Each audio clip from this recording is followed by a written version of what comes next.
পদক্ষেপের পলাশ দাস তাকে আমরা সংগ্রামী অভিনন্দন জানাচ্ছি।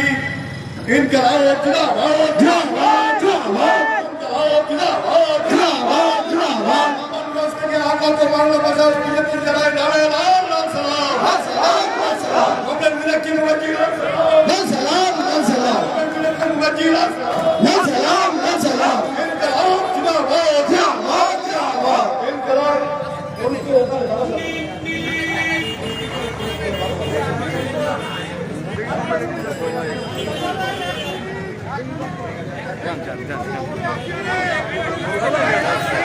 বাংলা বাঁচাও যাত্রাতে আরো অসংখ্য কর্মীদের গোটা পশ্চিমবঙ্গকে আগামীকাল এই যাত্রা গোটা পার্টি গোটা পশ্চিমবঙ্গের মেহনতি মানুষ একটি নতুন দেশের নতুন দিকের একটা দিশা দেবে। কালকে সমাপ্তি সমাবেশে তার আগে যে বিরাট মিছিল, সেই মিছিলে আমি আপনাদেরকেও আবেদন করছি আগামীকালের মিছিলে আসুন। এই মিছিল গোটা পশ্চিমবঙ্গে 29 তারিখ থেকে যে বাংলা বাঁচাও যাত্রা শুরু হয়েছে তাতে এক্ষুনি তৃণমূলের বুকে কাঁপন ধরিয়েছে আর বিজেপির মাথায় ঘাম জমাতে শুরু করেছে। আর আগামীকালে আমাদের সমাবেশ, আমাদের মিছিল এবং তারপরে আমাদের পার্টির কথা, যে পর আমাদেরকে বুথে কি করতে হবে তার বার্তা নিতে আসার জন্য আপনাদের সবাইকে আবেদন করে আমার কথা শেষ করছি।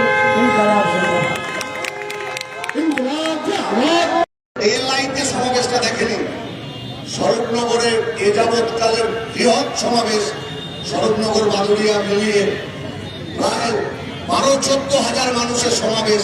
এ অভূতপূর্ব অভিজ্ঞতায় জিনিস দেখা যায়নি এই সময়কালের মধ্যে।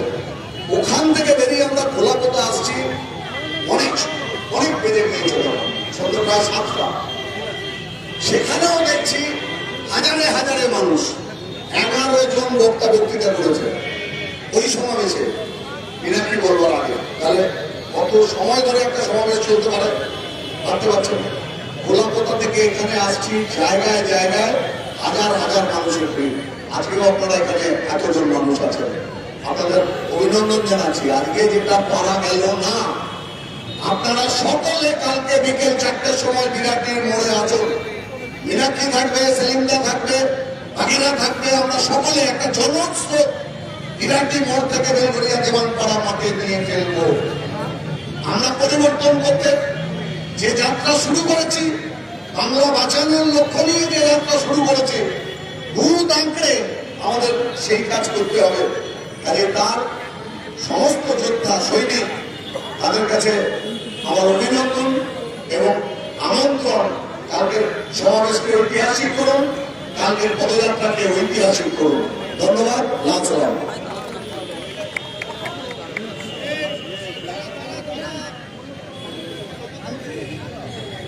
একটা ঘোষণা, যারা বাইক নিয়ে র্যালিতে যাবেন তারা বাইক নিয়ে রেডি হয়ে যান। প্রথমে বাইক দিয়ে যাবে, তারপরে 2টো ট্রাভেলার গাড়ি আমাদের আছে, যারা বাংলা বাঁচাও যাত্রায় অংশগ্রহণ করছে সেই ট্রাভেলার দুটো যাবে, এবং তারপরে আমাদের আরেকটা ট্রাভেলার আছে সেগুলো যাবে। আর যারা বাইক নিয়ে আসছেন তারা রেডি হয়ে যান, মীনাক্ষী বলার পরেই আমাদের বাইক মিছিল শুরু হবে।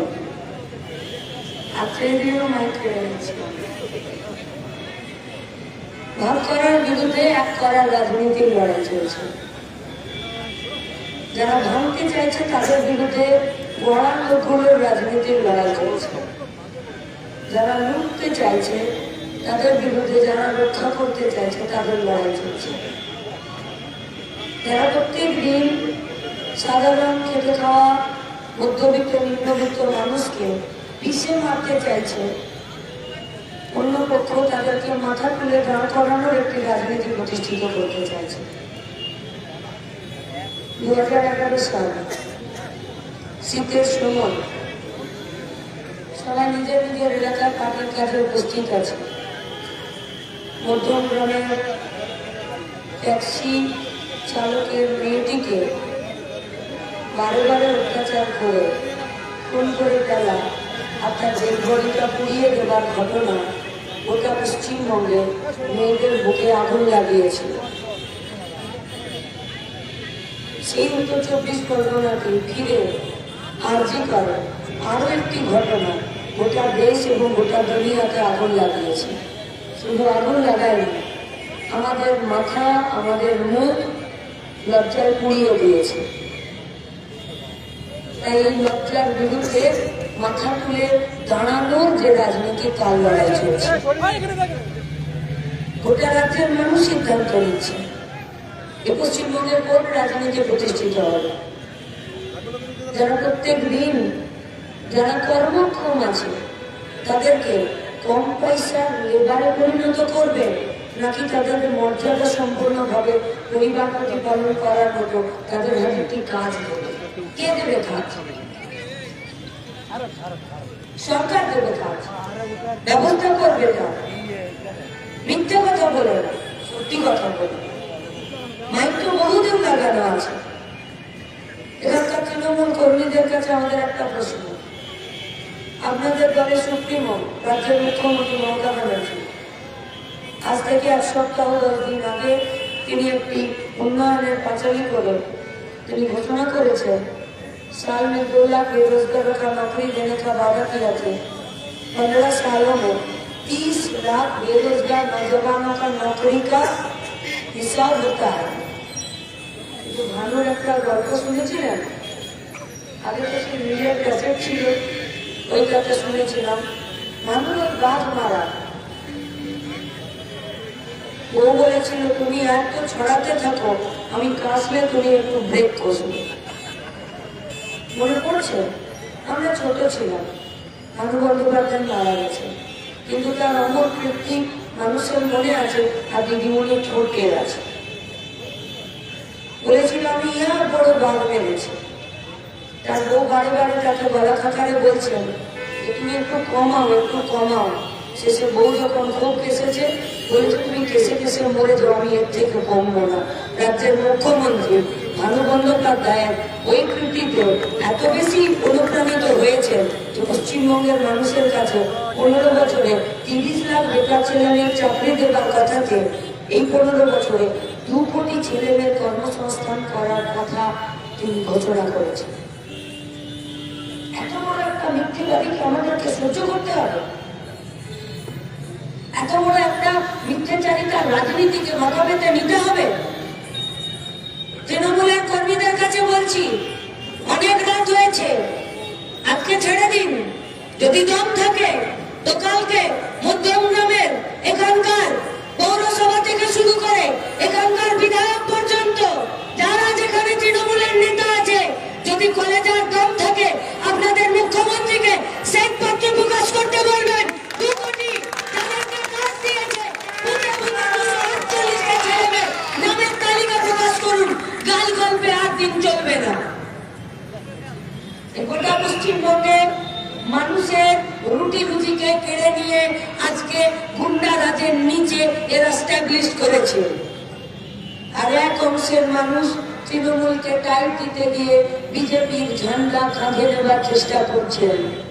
আমরা বিজেপির নিচের তলার কর্মীদেরকে বলছি, ভাই, লাল ঝান্ডার 2000-এরও বেশি কর্মীকে হয়তো তৃণমূলের কর্মীরা ঘর ছাড়া করেছে, আমাদের পার্টি অফিসগুলোকে পুড়িয়ে দিয়েছে। এক রাতেই পশ্চিমবঙ্গের হাজার হাজার পার্টি অফিস পুড়িয়ে দিয়েছিল ওরা। আমাদের পার্টি নেতাদেরকে কান ধরে উঠবোস করিয়েছে। আমাদের পার্টি কমরেডদেরকে জঙ্গলমহল থেকে উত্তরের জেলাগুলোতে নিজের দেওয়ালে আলতা দিয়ে লিখতে বাধ্য করেছিল যে আমি আজ থেকে সিপিআইএম লাল বামপন্থা ছাড়লাম। ভিটে মাটি জমি বিক্রি করে কোটি কোটি টাকা ক্ষতিপূরণ আদায় করেছে। এ রাজ্যের যতগুলো থানা আছে আজ অব্দি যত কেস করেছে, মিথ্যা মামলা করেছে। আর বামপন্থীদের বিরুদ্ধে যদি মিথ্যা মামলার কাগজ দাঁড়িপাল্লার একদিকে রাখে, তাহলে গোটা রাজ্যের বামপন্থী কর্মীদেরকে রাজনৈতিকভাবে মিথ্যা মামলা দেওয়ার কেসে দাঁড়িপাল্লাটা নিচে ঝুঁকে যাবে, বাকিটা উপরে উঠে যাবে। আমরা আমাদের শহীদদের লাশ কাঁধে বয়েছি, তার যন্ত্রণা জানি, কিন্তু বিজেপির কর্মীদেরকে বলছি, ভাই, তোমাদের 20টা হলেও তো কর্মীকে এরা পিটিয়েছে, তোমাদের দুটো কর্মী হলেও তো এরা খুন করেছে, তোমাদের 4টা পার্টি অফিস হলেও তো এরা ভেঙেছে। তো তোমাদের রাজ্য নেতাদের তৃণমূলের সঙ্গে কিসের এত পিড়িত যে মাফিয়াতে, চুরিতে, পাচারে যে তৃণমূলের নেতাগুলো সিবিআই এর হেফাজতে গিয়ে জেল খাটলো, আজকে তারা প্রত্যেকে জেলের বাইরে বসে আছে।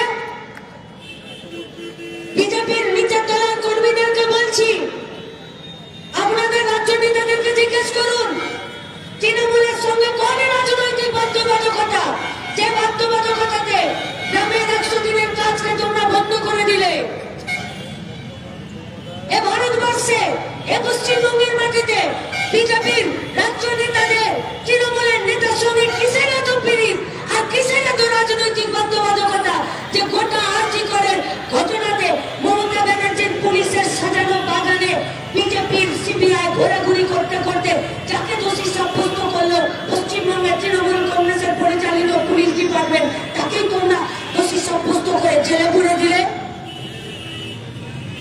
তোমাদের ঘাড়ে আর তোমাদের মাথায় রেখে কেউ কেউ নিজেদের চেয়ার বাঁচানোর চেষ্টা করছে। চেয়ার পেয়ে যাবে, তোমাদেরকে সিঁড়ির মতো লাথি মেরে ফেলে দেবে।